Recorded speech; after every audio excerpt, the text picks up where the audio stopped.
If you make more money today than you did 5 years ago, but still feel broke, this video will explain why. And no, it's not because you're bad with money. Right now, something is silently stealing from your bank account. It doesn't break the law. It doesn't send you a notification, but it makes your money worth less every single year. That thing is called inflation. Let me make this painfully simple. Your money isn't disappearing, its power is.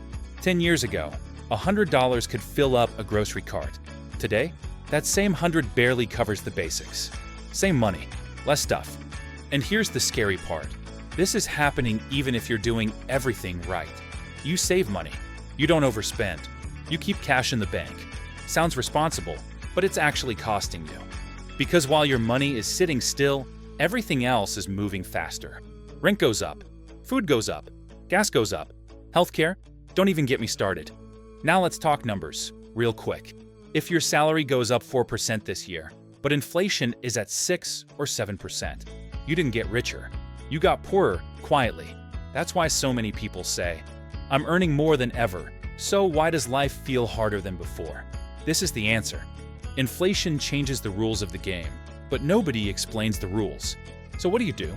Here's the truth most people avoid. Saving alone is no longer enough. I'm not saying stop saving. I'm saying if your money isn't growing, inflation is winning. This is where investing comes in. Not gambling, not get-rich-quick nonsense. Investing is simply how you stop inflation from deciding your future lifestyle. The goal isn't to be rich. The goal is to not fall behind. Because inflation doesn't destroy money overnight. It destroys it slowly, year after year, until one day you look around and think, how did life get this expensive? If this video made you see money differently, hit the like button. It helps more than you think. And if you want finance explained clearly, without hype, without confusion, subscribe. We'll break this stuff down the smart way, one video at a time.